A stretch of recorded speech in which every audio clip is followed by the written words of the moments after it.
नाशिक महानगरपालिकेच्या वतीने साधुग्राम तपोवन येथे वृक्ष सर्वेक्षण सुरू असून 1825 वृक्षांना खुणा केल्या असून वृक्षतोडी संदर्भात वृत्त प्रसिद्ध झाल्याने नागरिकांमध्ये गैरसमज पसरले आहेत। प्रथम केवळ वृक्ष सर्वेक्षण करून जे वृक्ष बांधकामात बाधित होणार असेल त्यांची ज्या वृक्षांचे वय 10 वर्षांपेक्षा कमी आहे तसेच छोटी झुडपे आहेत तेच तोडली जाणार आहेत। अधिक काळाचे जुने वृक्ष जतन केले जातील। 10 वर्षांपेक्षा कमी वयाचे वृक्ष तोडल्यास तितक्या वयाच्या संख्येने वृक्षारोपण नियमानुसार मनपा उद्यान विभागाच्या माध्यमातून केले जाणार आहे।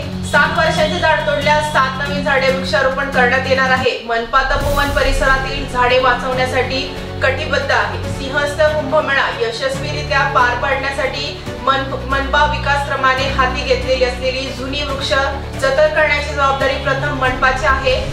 नमस्कार, मी करिश्मा नायर, अतिरिक्त आयुक्त नाशिक महानगरपालिका। आता साधुग्रामच्या ठिकाणामध्ये आमचे वृक्षच्या सर्वेक्षण सुरू आहे आणि त्यामध्ये 1800 वृक्षांची मार्किंग जे केलेले आहे त्यावर चुकीचा बातमी सुरू आहे की जुने वृक्ष पण मनपा तोडत आहे, परंतु हे सगळे नागरिकांना आम्ही सांगत आहे की हे जे वृक्ष मार्किंग केलेले आहे ते पूर्णतः सर्वेक्षणसाठी केलेले आहे।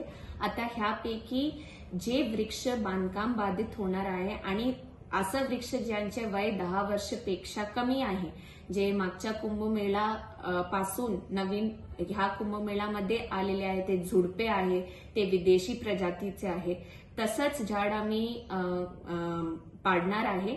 आणि जुना एक पण जे जुने वृक्ष आहे ज्याची बातमी सुरू आहे की जुने वृक्ष आम्ही पाडत आहे, एक सुद्धा वृक्ष आम्ही पाडणार नाही। आणि जे आम्ही 10 वर्षपेक्षा कमी वयाचे झाड पण पाडणार ते पण नियमप्रमाणे पेपर नोटीस देऊनच करणार आहे आणि जितके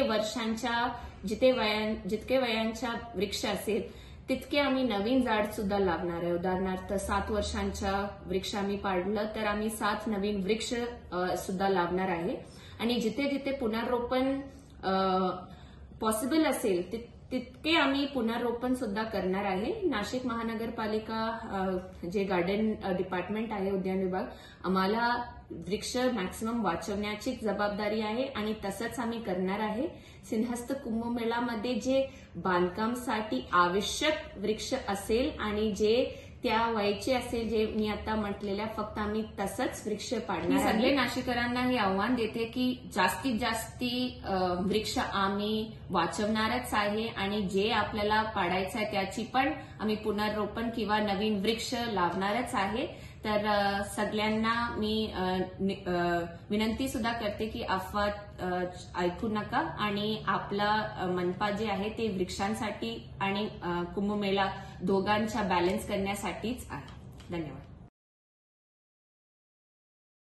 स्टार न्यूज साठी मोहसिन पठाण, नाशिक।